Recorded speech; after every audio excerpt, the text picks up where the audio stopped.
Good afternoon class. आज हम पढ़ेंगे हैंसमैन विडमैन सिस्टम ऑफ नोमेनक्लेचर। ठीक है, ये भी एक नोमेनक्लेचर का ही सिस्टम होता है जो कि किसमें आता है, आपका हेटेरोसाइक्लिक कंपाउंड्स में। ठीक है, तो कहता है कि जो आपका हैंसमैन विडमैन सिस्टम होता है वो स्पेसिफाइड होता है किसके लिए, नेचर ऑफ हेटेरोएटम्स, मतलब कि किसी भी हेटेरोएटम्स का नेचर कैसा है ना, किस नेचर का है वो। दूसरा आपका है कि पोजीशन ऑफ हेटेरोएटम्स, मतलब कि कौन से, पहली बात हेटेरोएटम्स होते क्या है, तो यहाँ पे देख लो ये जितने भी हैं वो सारे ही क्या है, आपके हेटेरोएटम्स हैं। मतलब कि मैंने कल बताया था कि कार्बन, जैसे कि हाइड्रोकार्बन्स में क्या होते हैं, हाइड्रोजन और कार्बन, वैसे ही हेटेरोएटम्स में जो भी कार्बन को छोड़ के अदर जितने भी आपके कंपाउंड्स होंगे वो सारे क्या कहलाएंगे, हेटेरोएटम्स। ठीक है, जैसे कार्बन होता है तो आप सी लगाते हो, है ना, तो हेटेरोएटम जहां प्रेजेंट रहेगा वहां ओ लगेगा, एस लगेगा, एन लगेगा, पी लगेगा और एस लगेगा। ठीक है, ये आपको जहां भी मिला हुआ, मतलब मिले क्या कहते हैं, चाहे वो ऑक्सीजन हो, सल्फर हो, नाइट्रोजन हो, फॉस्फोरस हो या सेलेनियम हो, ठीक है, वो सारे ही आपके क्या कहलाएंगे, हेटेरोएटम्स कहलाएंगे। ठीक है, तो कहता है कि, और ये आपका दूसरा कहता है कि डिपेंड करेगा कि किस पोजीशन पे हेटेरोएटम्स अटैच हैं। ठीक है, तीसरा कहता है कि रिंग साइज, मतलब रिंग की साइज क्या है, डबल है, ट्रिपल है, सिंगल है। ठीक है, तो ये क्या हो जाएगा आपका रिंग साइज। उसके बाद कहता है कि नंबर ऑफ हेटेरोएटम्स, मतलब कि कितने नंबर ऑफ हेटेरोएटम्स प्रेजेंट है, मतलब एक ग्रुप में एक ऑक्सीजन ही अटैच है, ऑक्सीजन के साथ सल्फर भी अटैच है ना, तो वो क्या हो जाएंगे, एक से ज्यादा हेटेरोएटम ग्रुप हो जाएंगे। फिर आपका जो लास्ट है वो कहता है डिग्री ऑफ सेचुरेशन और अनसेचुरेशन, मतलब उसमें डबल बोन और ट्रिपल बोन का प्रेजेंट है या नहीं है ना। सेचुरेटेड मतलब और अनसेचुरेटेड मतलब क्या होता है, सेचुरेटेड मतलब सेचुरेशन वहां होगा जहां डबल बॉन्ड होगा, और unsaturation, sorry my mistake, saturated वहां होगा जहां सिंगल बॉन्ड होगा, और अनसेचुरेशन डबल बॉन्ड और ट्रिपल बॉन्ड में। ठीक है, तो यहाँ पे कहता है कि जो इसका जनरल रूल है, जैसे कि देखो IUPAC का जनरल रूल था कि प्रीफिक्स लगता है प्लस यहाँ पे क्या था उसका वर्ड रूट रखता है ना, लेकिन इसमें जो है उसमें कहता है कि प्रीफिक्स, स्टेम और सफिक्स, इसमें आपका हैंस विडमैन सिस्टम में। ठीक है, तो इसका जो नोमेनक्लेचर का रूल होगा, जनरल रूल, वो कुछ इस तरीके से होगा कि पहले आप प्रीफिक्स लगाओगे, फिर आप स्टेम लगाओगे। स्टेम का मतलब क्या होता है,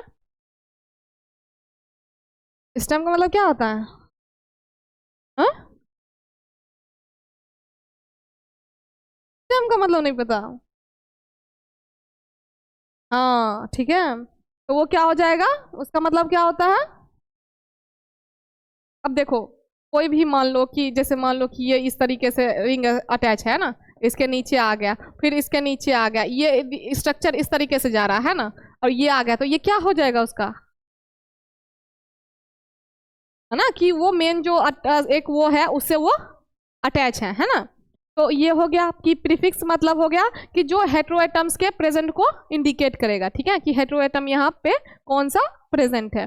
फिर दूसरा कहता है स्टेम, स्टेम इंडिकेट क्या करेगा, रिंग साइज, मतलब कि रिंग साइज क्या है, डबल बोन, ट्रिपल बोन या फ्यूज रिंग है ना, एक रिंग अटैच है, दो रिंग अटैच है, कितने रिंग अटैच है। ठीक है, इसके बाद है सफिक्स, तो सफिक्स क्या इंडिकेट करेगा, सेचुरेशन और अनसेचुरेटेड, मतलब डबल बोन है या सिंगल बोन है या ट्रिपल बोन है। डबल बोन होगा तो ENE लगा दोगे, ट्रिपल बोन होगा तो YNE लगा दोगे, और सिंगल बोन होगा तो ANE लगा दोगे। ठीक है, अब जैसे यहाँ पे इसने एग्जांपल लिया है इसका, क्या, कॉमन प्रीफिक्सेस फॉर हेटेरोएटम्स। ठीक है, ये आपके हेटेरोएटम्स हैं, कौन कौन से, ऑक्सीजन, सल्फर, नाइट्रोजन, फॉस्फोरस और सेलेनियम। अब इसका सिंबल हो जाएगा ऑक्सीजन का O, सल्फर का S, नाइट्रोजन का N, फॉस्फोरस का P और सेलेनियम का ऐसी। अगर मान लो इसका प्रीफिक्स का बात करोगे तो प्रीफिक्स में क्या आ जाएगा, इसका ऑक्सा, जो पहले लगेगा वो क्या कहलाएगा आपका ऑक्सीजन में। अगर मान लो कि इसके साथ जैसे यहाँ पे ऑक्सीजन ग्रुप प्रेजेंट है ना, तो अब ये O को यहाँ पे क्या प्रीफिक्स में लिखा जाएगा, ऑक्सा।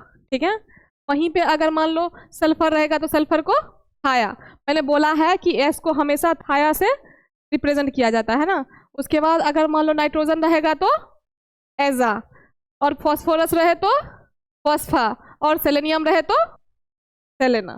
ठीक है, ये उसके हो गए हेटेरोएटम्स, ये हेटेरोएटम्स के सिंबल, और ये इन हेटेरोएटम्स के प्रीफिक्सेस। ठीक है, के बाद कहता है ये कि ring size and degree of unsaturation, मतलब कि रिंग साइज और डिग्री ऑफ अनसैचुरेशन उसके बारे में पढ़ोगे। तो सबसे पहले क्या कहता है कि कॉमन रिंग साइज सफिक्सेस, मतलब कि कितने रिंग मेंबर उसमें प्रेजेंट है और उसका सफिक्स क्या लगेगा। प्रीफिक्स आपने देख लिया, अब क्या है सफिक्स और रिंग साइज, ठीक है। तो अगर मान लो 3 मेंबर रिंग हो, मतलब कि रिंग आपका कुछ ऐसे हो, ठीक है, तो ये कितने हो गए आपके 1 2 3, ठीक है। तो ये रिंग कितना हो गया आपका 3, तो ये रिंग क्या कहलाएगा आपका 3 मेंबर रिंग। तो जितने भी 3 मेंबर रिंग हो गए उसके सफिक्स में क्या लगाओगे IR, ठीक है। फिर कहता है कि अगर 4 मेंबर रिंग हो, मतलब कि इस तरीके का अगर रिंग हो 4 मेंबर, तो आप क्या लगाओगे ET लगाओगे, ठीक है। 5 मेंबर रिंग अगर हो तो 5 मेंबर कैसा हो जाएगा बताओ, 5 मेंबर रिंग कैसा होगा, ऐसा होगा। तो 5 मेंबर रिंग में आप क्या लगाओगे OL। वहीं 6 मेंबर रिंग में IN। 6 मेंबर रिंग कैसे हो जाएंगे आपके, जैसे बेंजीन का होता है ना, बेंजीन 6 मेंबर रिंग होता है ना, ठीक है। उसके बाद आपका 7 मेंबर रिंग, 7 मेंबर रिंग जो आपके होंगे वो फ्यूज्ड होंगे, है ना। उसके साथ क्या होगा दूसरा रिंग, हाँ। वहीं 8 मेंबर रिंग हो जाएंगे तो आपका क्या लगेगा OC, और 9 मेंबर रहेंगे तो, और 10 मेंबर रहेंगे तो, ठीक है। ये इतने थोड़ा ये ज्यादातर यूज नहीं होते हैं, ये सिर्फ विडमैन, सॉरी क्या था वो, कौन सा सिस्टम था ये बताओ, henge Wiedemann system of nomenclature में ही ये यूज होता है, IUPAC नोमेनक्लेचर में नहीं। और जनरली जो आपको पूछा जाता है वो IUPAC नोमेनक्लेचर पूछा जाता है, ठीक है। इन केस अगर आपको हेंज विडमैन सिस्टम का नोमेनक्लेचर पूछा जाएगा तब आपको इस तरीके से नोमेनक्लेचर करना है, ठीक है, अदरवाइज नहीं करना है। और फिर यहाँ पे कहता है चलो ये तो कॉमन रिंग साइज और सफिक्सेस हो गया, ठीक है, कि अगर 3 मेंबर का रिंग रहेगा तो उसमें IR लगाएंगे, और अगर 4 मेंबर रिंग रहेंगे तो उसमें ET लगाएंगे, 5 मेंबर रिंग रहेगा तो OL लगाएंगे, 6 में IN, 7 में EP, 8 में OC और 9 में ON और 10 में EC, ठीक है। अब यहाँ पे क्या कहता है तुम्हारा कि ये भी आ गया क्या, कि ये आपका क्या हो गया अनसैचुरेशन, और ये किसको दिखा रहा है सैचुरेटेड और अनसैचुरेटेड, ठीक है। तो अगर मान लो कि 3 मेंबर रिंग प्रेजेंट है तो वहां पे उसका जो सैचुरेटेड सफिक्स लगेगा वो क्या लगेगा आयरेन। आयरेन क्यों लगा, IR तो सफिक्स हो गया, ठीक है, सफिक्स हो गया। ANE क्या हो गया, मैंने क्या बोला था जब सिंगल बोन प्रेजेंट हो तो ANE लगेगा, है ना। तो इसीलिए ये क्या हो गया आयरेन, ठीक है। अब वहीं पे आप देखो अनसैचुरेटेड है, मतलब यहाँ पे क्या आएगा आपका डबल बॉन्ड या ट्रिपल बॉन्ड, तो डबल बॉन्ड आएगा तो IRene, है ना। और वहीं अगर सैचुरेटेड विथ नाइट्रोजन हो, मतलब सिंगल बॉन्ड किसके साथ अटैच हो नाइट्रोजन के साथ, तब वो क्या बनेगा आयरिडीन, ठीक है। उसके बाद कहता है कि अब यहाँ पे E10 ले लो, जैसे कि 4 मेंबर रिंग अटैच है तो इसीलिए इसके पीछे क्या लगेगा, यहाँ पे क्या है ईट, 4 मेंबर में क्या लगाना है आपको ईट लगाना है। और जस्ट बिकॉज यहाँ पे सैचुरेटेड है मतलब सिंगल बॉन्ड है तो क्या लग गया ANE, तो ये क्या बन गया E10। अब अगर यहाँ पे मान लो कि ET के साथ क्या लगेगा अनसैचुरेटेड में E, ठीक है, क्योंकि यहाँ पे क्या है ET तो पहले से ही है, लास्ट में से NE का किस क्या ले लिया इसने सिर्फ E, तो ये क्या हो गया आपका, और वही नाइट्रोजन के साथ अटैच हो तो इथिडीन, ठीक है। वहीं ऐसे ही है 5 का ओलेन हो गया, अगर ओलेन में अनसैचुरेटेड रहेगा तो ओले हो जाएगा, और अगर सैचुरेटेड विद नाइट्रोजन रहेगा तो ओलिडीन हो जाएगा, ठीक है। उसके बाद अगर मान लो 6 मेंबर रहेगा तो उसमें ANE लग जाएगा, और अनसैचुरेटेड में आयन। अब इसका जो 6 मेंबर 7 मेंबर और 8 मेंबर और 9 मेंबर और 10 मेंबर रिंग होंगे, वो जो होंगे वो नाइट्रोजन के साथ सैचुरेटेड मतलब कि नाइट्रोजन के साथ अटैच नहीं होंगे, तो इसीलिए उसका नाइट्रोजन का सैचुरेटेड वाला नाम नहीं है, ठीक है। सिर्फ क्या है किसके अनसैचुरेटेड और सफिक्स, ठीक है। अगर सैचुरेटेड हुआ तो ये सफिक्स लगाओगे, अनसैचुरेटेड रहा तो ये सफिक्स लगा। अब जैसे इसका एग्जांपल देख लो, these suffixes represent the ring size only, ये क्या प्रेजेंट कर रहा है सिर्फ रिंग साइज, कि अगर मतलब IR है तो 3 मेंबर, ET है तो 4 मेंबर, OL है तो 5 मेंबर, है ना, तो ये वो कर रहा है। तो कहता है कि they are combined with prefixes, ये किसके साथ कंबाइन किए जाते हैं प्रीफिक्स, कौन से किसके प्रीफिक्स? हेटेरो एटम्स के, जैसे ऑक्सीजन, सल्फर, नाइट्रोजन जो भी हो गए आपके, ठीक है। फिर कहता है कि n saturation suffixes to form the final name।